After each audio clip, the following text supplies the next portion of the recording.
Now NBC5 responds the uphill battle to cancel long-planned vacations. The severity of the coronavirus crisis has made the decision clear for many travelers. But are some travel companies making it harder for customers to get answers and their money? Here's Lisa Parker. This is the sound Max Wagner says he has been hearing for weeks. It's just a dial tone on repeat.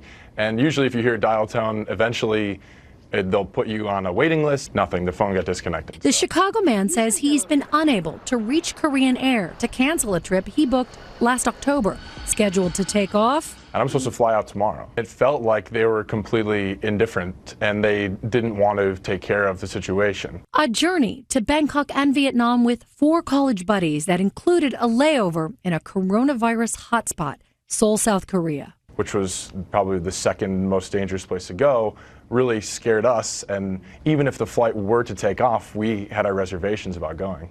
A country that's now reported more than 7,800 cases and 66 deaths. Early in this crisis, Max and his friends watched and waited. Say, look what's happening now. Look where this is now. Now it's in Italy. Look at how this is spreading. Then finally decided to pull the plug. That's when he says all 5 hit a brick wall. I probably made 10 to 20 calls to Korean Air. No response, followed by a confusing one, a convoluted email pointing Max to its website. Please check your changed, canceled at Korean Air homepage, my reservation menu, and proceed with refund. None of the hyperlinks, none of the links were active. So the website really led to nowhere.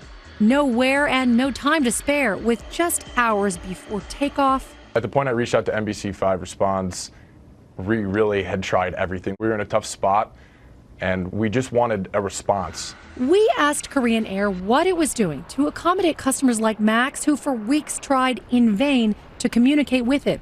The airline did not answer our specific question, but says inquiries to its call center have increased dramatically due to coronavirus, and it is updating the latest refund guidelines on its website. I received a call last night, actually, thanks to NBC5, so thank you. Korean Air then directly called Max. I spoke to a human being, which was refreshing. And his full refund of $600 is now in the works. As for that long-planned journey on this airline, this really took the air out of us. I definitely have second thoughts. I'm not sure if I'm completely icing Korean Air as a business, but it was a frustrating situation. And that is the same kind of frustration we are now hearing from customers of almost every major player in the travel industry. If you can't get through to cancel, you risk being a no-show, and then you lose your full fare. So with this ever-shifting landscape in mind, we have built a new section on our website with links to the travel cancellation policies industry-wide, a kind of one-stop shopping as so many of us now try to unwind the plans we made so many months ago. Lisa Parker, NBC5 Responds. Affects a lot of people. We know a lot of people in that boat.